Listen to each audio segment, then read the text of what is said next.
बहुत ही अनप्रेसिडेंटेड सी सिचुएशन है, जिसके चलते आज हजारों लाखों पैसेंजर्स ग्राउंडेड हो गए हैं और बड़ी अजीब सी स्थिति है, क्योंकि पहले ही भारतीय एविएशन सेक्टर एक डुओपली का शिकार है। यानी कि मोटे मोटे तौर पर सिर्फ दो ही एयरलाइंस हैं जो पूरे एविएशन मार्केट को कैप्चर करे बैठी हैं। एक है इंडिगो और दूसरी है एयर इंडिया। उसमें भी इंडिगो एयरलाइंस एक ऐसी एयरलाइंस है जिसके पास लगभग 70% मार्केट शेयर है। यानी कि हर 100 फ्लाइट्स जो देश में उड़ती हैं उसमें 70 फ्लाइट्स इंडिगो की उड़ती हैं। इतनी बड़ी एयरलाइंस जो देश को एक कोने से दूसरे कोने से लोगों को जोड़ती है, आज अगर वो ठप हो जाती है, बंद हो जाती है, तो जाहिर तौर पे पैसेंजर्स को बहुत ज्यादा परेशानी झेलनी पड़ रही है। मेरे कुछ सवाल हैं। पहला सवाल तो ये है कि डीजीसीए ने अगर एफडीटीएल का ये पूरे नियम लागू करने ही थे तो इस पूरी रेगुलेटरी फ्रेमवर्क का पहले ऑडिट करना चाहिए था कि क्या एयरलाइंस के पास इतनी बैंडविड्थ है, इतनी बेंच स्ट्रेंथ है, पायलट रोस्टर इस प्रकार का है कि वो कर पाएंगे।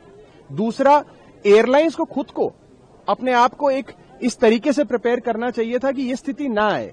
और अंत में जो पैसेंजर्स जिनकी आज न जाने कितनी इंपॉर्टेंट बिजनेस मीटिंग्स कैंसिल हो गई, जॉब के इंटरव्यू कैंसिल हो गए, शादियां रिसेप्शन कैंसिल हो गए, उन पैसेंजर्स को कैसे कॉम्पनसेट करेगी एयरलाइंस और डीजीसीए, इस पर सोचना चाहिए। आप उनकी टिकट का पैसा तो उन्हें वापस शायद कर दें क्योंकि फ्लाइट ही नहीं उड़ी, लेकिन उसके अतिरिक्त आप क्या कॉम्पनसेशन ऐसे पैसेंजर्स को देंगे, इसके बारे में भी हमें सोचना चाहिए।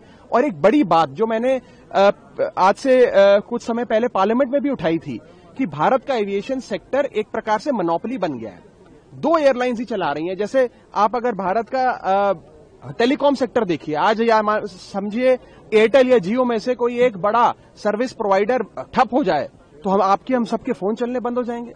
उसी प्रकार से अगर एक ही एयरलाइंस 70% एयर ट्रैफिक चला रही है इस देश का, अगर वो ठप हो जाए तो यही होगा कि सब लोग ग्राउंडेड हो जाएंगे। और कई सारे सांसद आज जो सदन में बैठे थे, फ्राइडे को आप सब जानते हैं कि तमाम सांसद पूरे हफ्ते का पार्लियामेंट्री लेजिस्लेटिव बिजनेस समाप्त करके अपने अपने क्षेत्र जाते हैं कि सैटरडे संडे में लोगों के बीच रहकर काम करें। आज तमाम सांसद भी इस इंडिगो की फ्लाइट कैंसिलेशन के चलते परेशान हो रहे हैं। वो अपने क्षेत्र नहीं पहुंच पा रहे हैं, उनके वहां कार्यक्रम लगे हैं, लोगों की समस्याएं सुननी है, वो भी नहीं हो पा रहा है। तो कुल मिलाकर स्थिति गंभीर है और मैं उम्मीद करता हूं कि सरकार जल्द से जल्द इस पे कोई ठोस कदम उठाएगी और आगे से खासतौर पर सिविल एविएशन मंत्रालय जो है वो इन चीजों का ध्यान रखेगा और कोई भी रेगुलेटरी फ्रेमवर्क लाने से पहले उसका मुस्तैदी से ऑडिट करेगा और एयरलाइन की प्रेपरेटरी कोशिशें हैं उसका भी जायजा लेगा। आपने मोनोपोली की बात की, किसकी मोनोपोली की बात कर रहे हैं? देखिए, आज प्राइवेट एयरलाइंस की मोनोपोली है।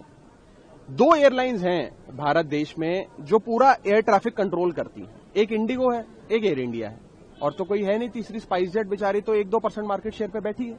और ये दो एयरलाइंस इंडिगो और एयर इंडिया में भी अधिकांश हिस्सा इंडिगो का है। मैक्सिमम फ्लाइट्स इंडिगो उड़ाती है और इंडिगो ही अगर ठप हो जाएगी तो जाहिर तौर पे पैसेंजर्स को बहुत तकलीफ होगी। तभी मैंने बात करी रेगुलेटरी फ्रेमवर्क की, एयरलाइंस के खुद के ऑडिट की। एफडीटीएल जैसा कानून लाने से पहले, एक नियम लाने से पहले पूरी मुस्तैदी से तैयारी होनी चाहिए थी।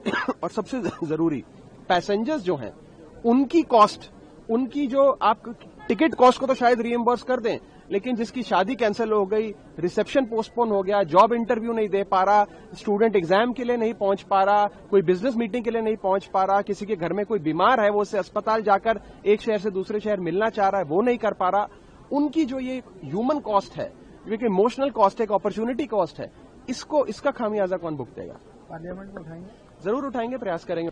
For more such videos, subscribe to the NewsX YouTube channel, hit the bell icon.